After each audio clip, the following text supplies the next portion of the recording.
মূলত রাখি বন্ধন উৎসব কিভাবে পালন করলেন আজকের এই দিনটা?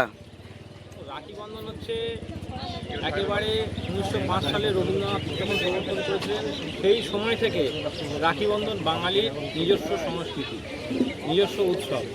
তো আজকে আমরা একেবারে ভারত বাংলাদেশ সীমান্তে গজাডাঙ্গা বর্ডারে এসেছি। আমাদের যে ভাই ও বোনেরা যারা সুরক্ষার সীমান্তে যারা সুরক্ষার কাজ করে, তো তাদেরকে এসে আমরা সবার হাতে রাখি পরিয়েছি, কারণ তাদের জন্যই আজকে আমাদের দেশ সুরক্ষিত। তো সেটাকে মনে করে আমরা আজকে সবার আগে এসে সীমান্ত সুরক্ষা বাহিনী তাদেরকে আমরা রাখি। এইরকম ভাবনা কেন? এটা তো হচ্ছে একটা মৈত্রীর বন্ধন। তো সমাজের মানুষ হিসাবে আজকে যারা এখানে নিজেরা তারা বাড়ি যেতে পারছে না, তাদের ভাই বোনের থেকে তারা দূরে রয়েছে, এখানে সীমান্তে সুরক্ষার কাজ করছে, তো আমরা তাদের পাশে দাঁড়িয়েছি একজন পরিবারের সদস্য হিসাবে। আমরা তাদেরকে নিজেদের করে নিয়েছি। একদিকে যেমন সীমান্তবর্তী বাইরের লোকদের রাখি পড়াই, পাশাপাশি সীমান্তে যারা বসবাস করে তাদেরও কিন্তু রাখি পড়াই।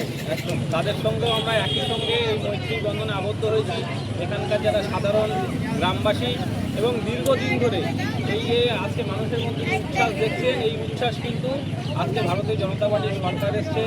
আজকে আমাদের মাননীয় মুখ্যমন্ত্রী শুভেন্দু অধিকারী যে সুশাসন চলছে, সেই সুশাসন আপনারা দিকে দিকে দেখতে পাচ্ছেন যে চারিদিকে মানুষ কিন্তু এখন উচ্ছ্বাসে ভাসছে।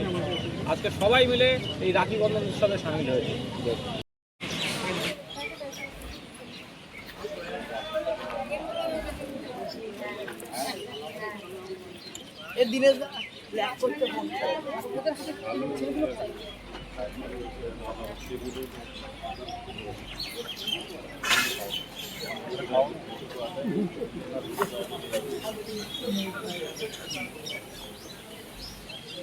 बहुत बड़ा मैंने सुना दिया ना गिने जाए।